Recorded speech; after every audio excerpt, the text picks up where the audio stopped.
What a tough teaching this week. After hearing Jesus' extremely difficult teaching to love our enemies, you may be thinking, Lord, how do you expect me really to love someone who has so hurt me or so wounded me, so violated me, and did me or my loved ones great harm? How do you expect me to love somebody like that? Now, part of that is the modern culture's idea of what love means and what it looks like to love someone. You know, much of our society's ideas of love is wrapped up in our emotions and our feelings, right? And so we think to love someone means we have to have these pleasant feelings or emotions towards them. And think about when we use the word love about things or inanimate objects, like, you know, I love Clavon's Pizza, or I love bourbon, or I love this new driver, I can hit it a mile. And when we do use it towards people, it usually means we have positive feelings towards them, or we delight in them for being such good people, right? You know, oh, I love Shane and Michael. They make our pair so welcoming and beautiful. And I love Todd and Angel. They do such a great job with catechizing our people in the faith. So with these common ways that we use love, how do you expect me to love my enemies, God? So with these, but the reality, we have to look at the reality of the deepest and most profound sense of love isn't focused on feelings and emotions. In fact, true love shows itself most brilliantly. Love proves itself when the lack of pleasant feelings and emotions are totally absent. I mean, when those are absent, right? Those feelings and emotions, pleasant ones, and yet we still act for the good of the other. And so the emphasis then is not how we feel towards the other as much as how we act towards that person. Because what's the classical definition of love? I've mentioned it many a times here, right? To love is to will the good of the other, right? To love is to choose, desire, and choose the good of the other. So love is not so much about a feeling, but an act of the will to desire and act for the good of the other. So true love acts in a way that we do good for the people we love even when we don't feel like it. You know, for y'all that are married, you know it's easy to act for the good of your spouse when everything is just peachy keen, right? And you have these lovey-dovey feelings towards your spouse. But it's when you don't have the lovey-dovey feelings about your spouse, maybe you've had an argument, right? But you still end up, you know, making dinner for them. You still forgive them. And you still help them out with taking care of your in-laws and whatever it may be, right? It's particularly in those when you're having tense and difficult times with each other and they still do these things that, you know, you're like, yeah, I mean, this person truly loves me. And so likewise, to love our enemies doesn't mean we have to have warm fuzzies in our heart for them. It does mean even when, you know, those feelings can be completely absent, but to love our enemies is to choose to will their good. Choose and will their good, right? It doesn't mean there's no accountability or that we don't work towards justice. It doesn't mean that there are no punishments for evil actions committed by folks. After all, we do have to protect and act for the common good of others, right? The common good. So prisons, for example, are necessary. But that doesn't mean that we don't continue acting for the good of the criminals, right? To continue with that example, prison time may be the only way that people can reflect back on their actions, and instead of committing mortal sin and inflicting evil on people, right? So preventing that would be an act of love for that person. So in today's gospel, Jesus actually elaborates more on what loving our enemies looks like, right?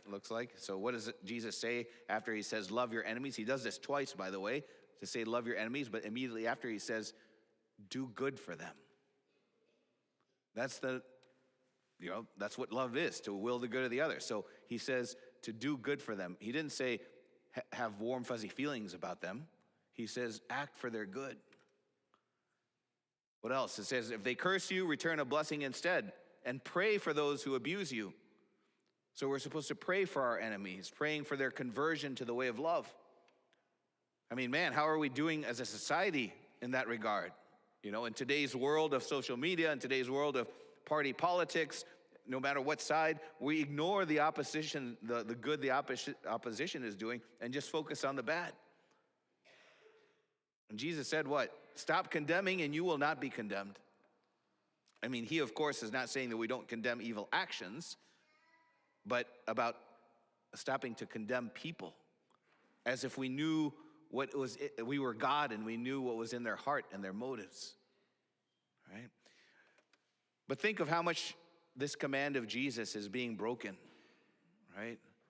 We automatically judge their intent. We automatically wish enemies ill and not desiring their good, and because there's so much vengeance, or we might have so much hate and bitterness in our hearts, and we end up scapegoating them or projecting all kinds of things on some figure or group, right?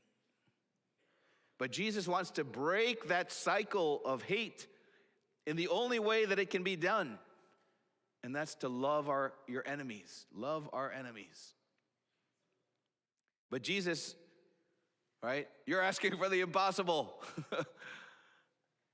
Yes, to apply Jesus' words from another one of his tough teachings, for human beings, it is impossible. But for God, all things are possible. It's a very quiet crowd here. Like all the other ones said, all things are possible.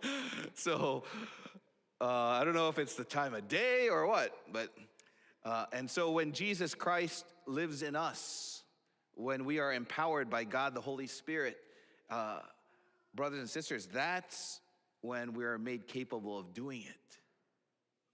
We can do that which is impossible. And God doesn't merely give that command to love our enemies from on high.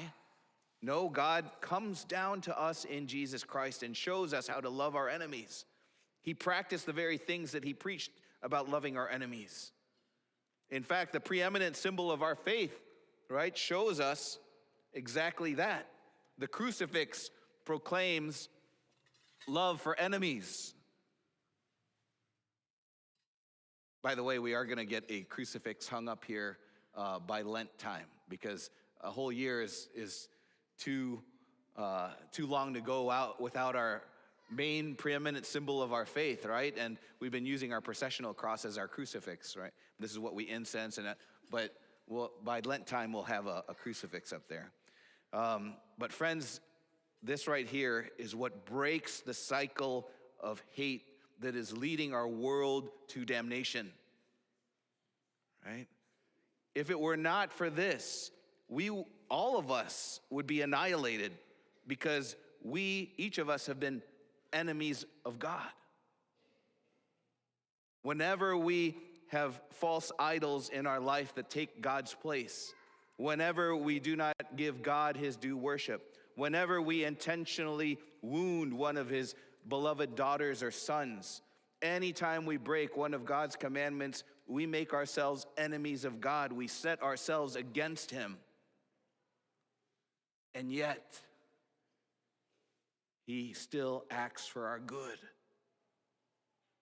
He still wills and acts for our good. As St. Paul reminds us, while we were enemies, we were reconciled to God through the death of his Son. God proves his love for us in that while we were still sinners, Christ died for us, St. Paul says. The only way to peace, brothers and sisters, in this world ultimately is when the love of this God-man that is on this cross reigns in all of our hearts, when he completes the good work that he has begun in you by taking you to himself, even when we were enemies. And brothers and sisters, that won't be, totally fulfilled until consummation of history, when Christ will be all in all, when everything is subjected to him. Until then, we're called to draw as many people to him as possible, instead of the opposite trajectory to which all this hate is leading them. And so the gospel, the good news, is man's only hope for salvation. And you as a baptized Christian is the bearer of that good news. And so how are you and I doing in reaching out to others with that good news? You know, this is a good time to check in with you on how you're doing with walking with one, accompanying that one that God has placed on your heart to reach out to. I was, just yesterday, visiting with our seminarians to give them some formation. As many of you know, before becoming pastor here over 10 years ago, I was on the seminary faculty at Sacred Heart Major Seminary in Detroit. And once a month, they have a formation Saturday, touching on various topics on the pastoral side of things outside of their academic formation. So I was there for a half day yesterday and was sharing with them about how we're living out the National Eucharistic Revival as a parish. And I mentioned to them how we're joining in this walk with one approach to evangelization and how it simplifies the call to evangelization, because sometimes we may find the prospect of our mission, this charge that Christ gives us via our bishop to our Catholic community to evangelize Jackson County and beyond, right? That's a daunting and intimidating task. And so we end up not doing it because we don't know where to start. And so remember what Walk with One recommends? Just start with one. One person that you've prayed that God puts on your heart. So step one is to identify that person through prayer. Hopefully you've already done that. Step two, what's step two? Pray and intercede for that one. Include them by name in your daily prayers. What's step three? Connect. Connect with them in Eucharistic friendship. Get to know their story, their hopes and their aspirations, their sorrows and their struggles. What's their current relationship with God like? Serve them through corporal and spiritual works of mercy. And then finally, step four, invite that person on a path most suitable for him or her to be drawn back to the heart of Christ. And that could be different for all kinds of folks. Maybe it's having a weekly discussion over coffee at first. For fallen away Catholics, maybe it's helping them prepare for the sacrament of reconciliation so that they can begin to receive the Eucharist again. For non-Catholics, maybe it's inviting them to Catholicism 101, where they ask questions about their faith. And by the way, that's not only on Wednesday evenings, but also on Sunday mornings. Todd and Angel cover the same topic on Wednesday as they do on Sunday. Maybe it's helping them to understand that and accompany them through the process of an annulment, right? And so we focus on doing these 4 steps, not for a dozen people, not for 7 people, not even for 3 people, but just one, right? Why do we emphasize focusing on just one?